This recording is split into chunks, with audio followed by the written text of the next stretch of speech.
Good day everyone. Our topic is about environmental ethics. In this topic, we will discuss about the importance of environmental ethics and its types. Also, the ethical relationship of human and environment. Definition.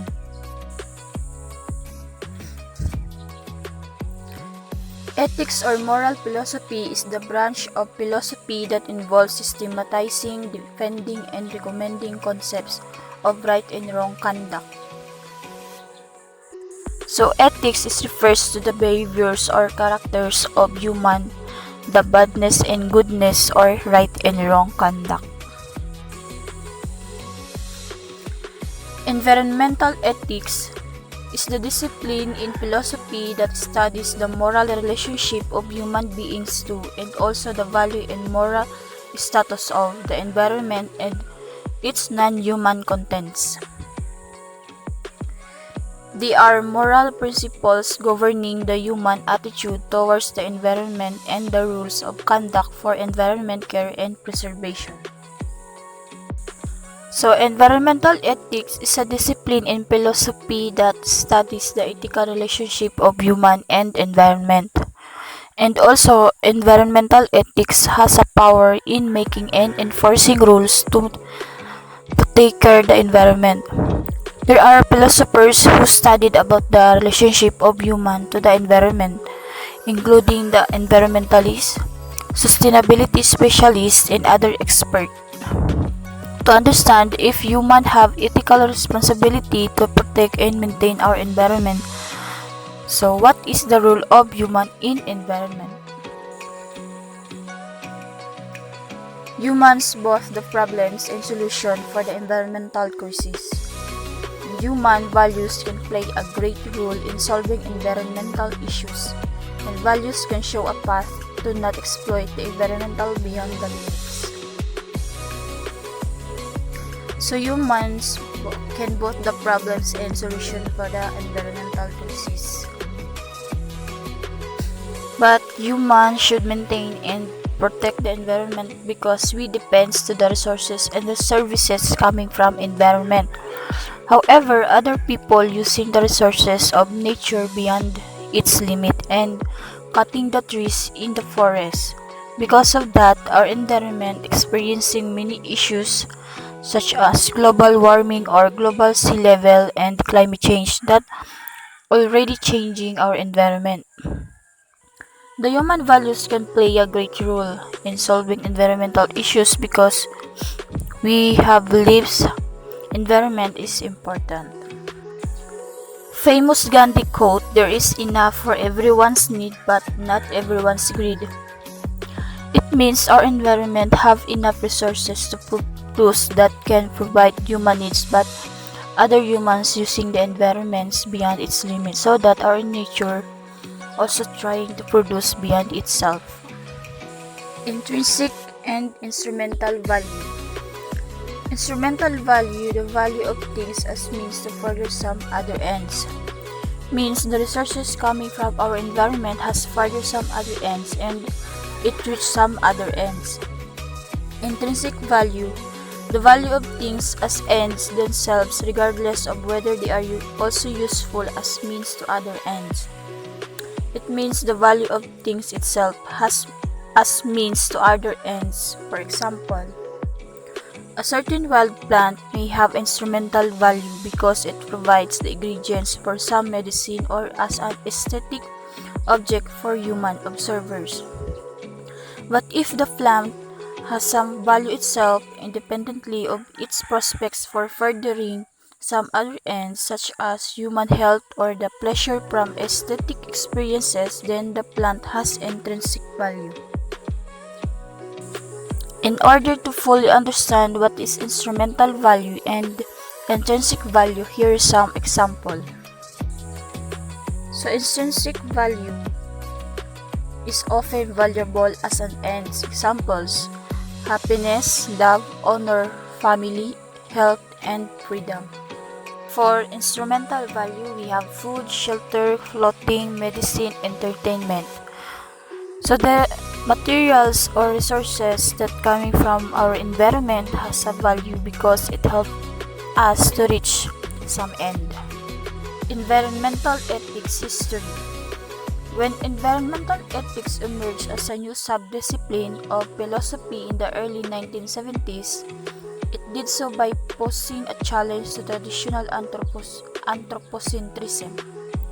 The questioning and rethinking of the relationship of human beings with the natural environment over the last 30 years reflected an already widespread perception in the 1960s that the late 20th century faced a human population explosion as well as serious environmental crisis. So environmental ethics started during 1970s. That time, environmentalists encouraged the philosophers to include to their studies about the ethical relationship between human and environment. Also, there are thousands of scientists and experts studied about environment and learned about that climate change that already changing our environment and other issues that our environment are experiencing.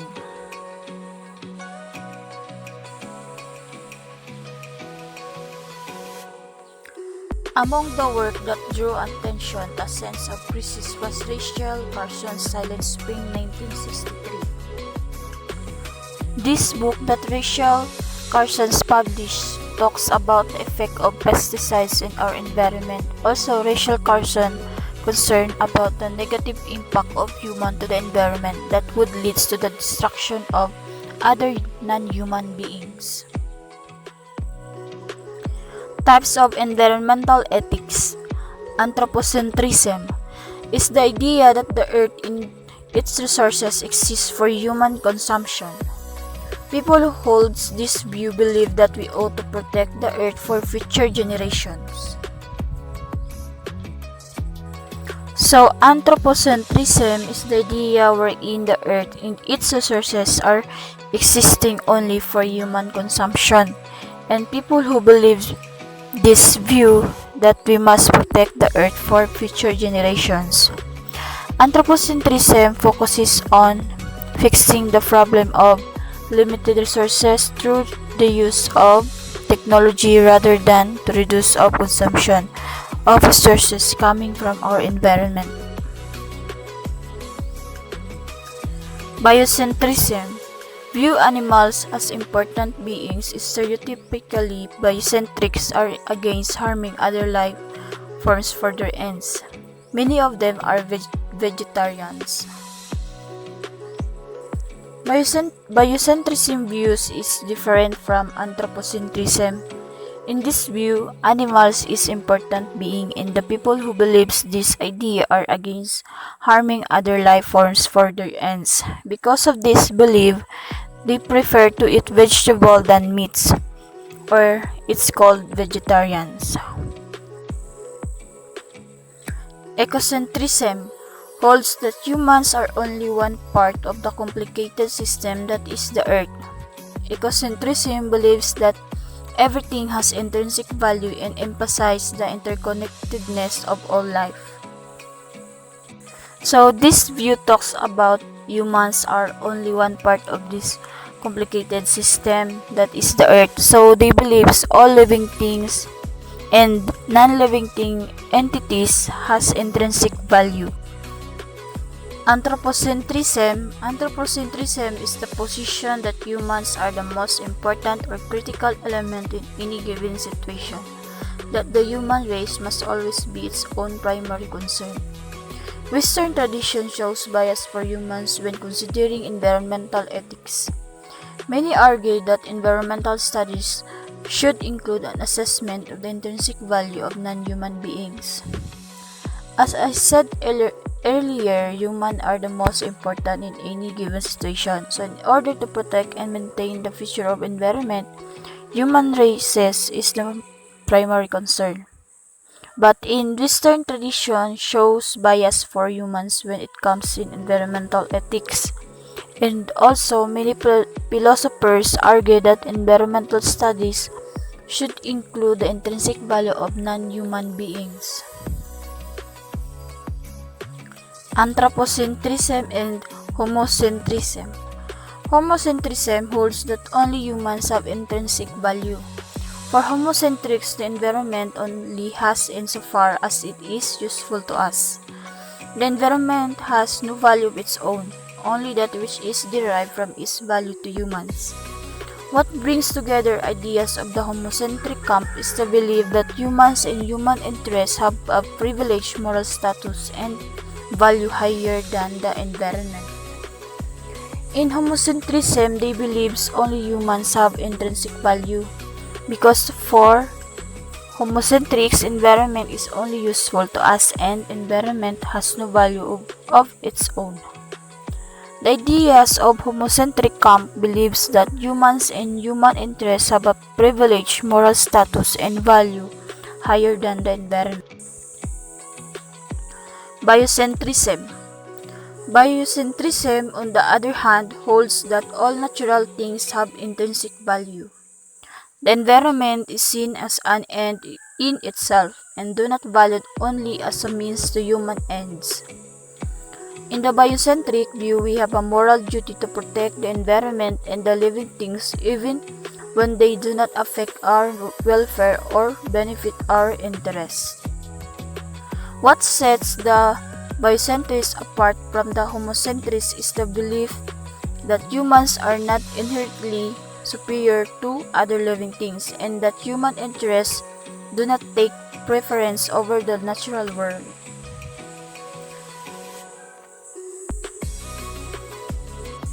In biocentrism, they believe that all natural things have intrinsic value, and environment is seen as an end in itself, not valued only as a means to human ends. They also believe we have a moral duty to protect our environment and all living things, although it will not affect the welfare or benefit our interests. Biocentrism believes that humans are not superior to other living things.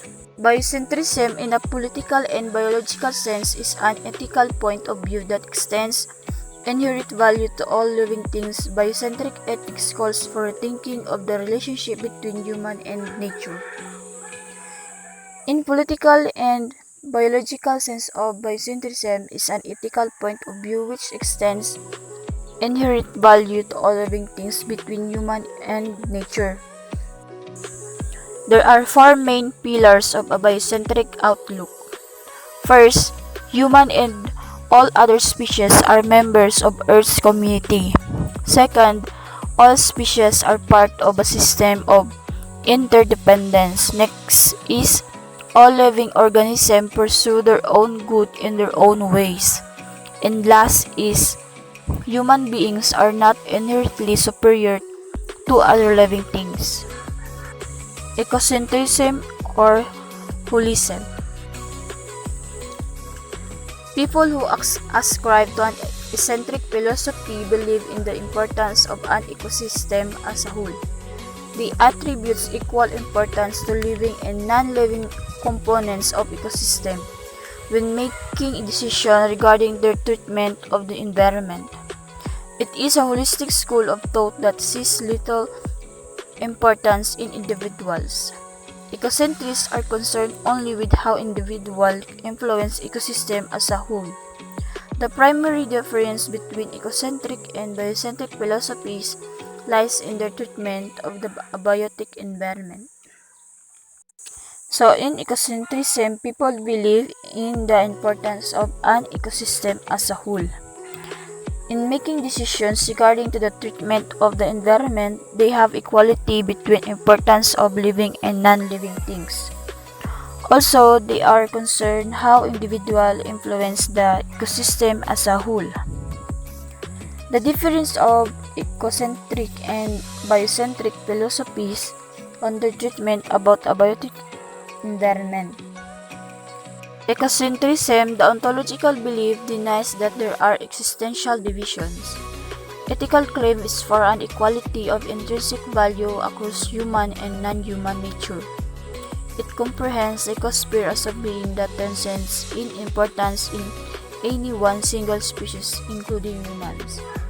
In ontological belief, there is no existential division, and their ethical claim is for the equality of intrinsic value between human and non-human nature. To understand, ecosphere transcends the importance of any one single species, including humans. Ethical approach of Marshall. Alan Marshall developed a postmodern version of the human-nature relationship that throws into doubt the very concepts of humanity and nature. According to Marshall, three general ethical approaches emerged over the last 20 years: libertarian extensions, the ecologic extension, and conservation ethics. So the one who developed a postmodern version of the relationship of human and nature is Alan Marshall, and according to him, there are three ethical approaches have emerged over the last 20 years: the libertarian extension, ecologic extension, and conservation ethics. Libertarian extension. Marshall's libertarian extension echoes a civil liberty approach, a commitment to extend equal rights to all members of a community. In environmentalism, the community is generally true to consist of non-human as well as humans. So libertarian extension is the extension to extend the equality of rights of all humans and non-human beings that exist in environment. Ecologic extension. Ecological extensions places emphasis not on human rights but on the recognition of the fundamental independence of all biological and some biological entities in their essential diversity. Where areas libertarian extension can be true of as flowing from a political reflection of the natural world, ecologic extension is best true of as a scientific reflection on the natural world. Ecological extension is roughly the same classification of Smith's ecoholism, and it argues for the intrinsic value inherent in collective ecological entities like ecosystem or the global environment as a whole entity. So ecologic extension talks about being independence of human and non-human entities that exist in environment, not on the rights of human. This extension is classified as a reflection of the natural world wherein both human and non-human was independent. Also, this extension is roughly the same classification of Smith's ecoholism, and it argues for the intrinsic value inherent in collective ecological entities like ecosystems or the global environment as a whole entity. Conservation ethics. Conservation ethics is an extension of use value into non-human biological world. It focuses only on the worth of environment in terms of its utility or usefulness to humans. It contrasts the intrinsic value ideas of deep ecology, often referred to as shallow ecology, and generally argues for the preservation of the environment on the basis that it has extrinsic value, instrumental to the welfare of human beings. Conservation is therefore a means to an end and purely concerned with mankind and intergenerational consideration.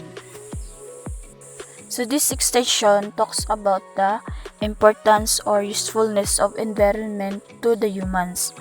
Since humans depend the resources and services coming from environment, also this extension is contradict about the intrinsic value ideas of deep ecology, often referred as shallow ecology. It argues for the preservation of the environment on the basis that it has extrinsic value, instrumental for the welfare of human beings. Because other humans abusing and using the resources coming from our environment beyond its limit. So humans should conserve in order to for saving for the future and other generations. Future of environmental ethics. Greater decreases the urgency for environmental ethics. Environmental ethics needs to be informed by politics to ameliorate environmental problems. The effectiveness of states and governments in getting there will affect the types of ethics that emerge. For example, the Kyoto Protocol might be regarded as the first real global attempt to deal with the problem of climate change but caught up in politics. If the issues and crises continue to increase, we badly need the environmental ethics to protect our environment and other entities. And politics should inform about the environmental problems to provide a solution. However, other countries did not cooperate. For example, the Kyoto Protocol wherein each country should reduce greenhouse gases emissions, but this program failed because they caught up in politics. This protocol should include the largest and fast economies, including the people of Republic of China and USA, but did not sign up. That's all. Thank you.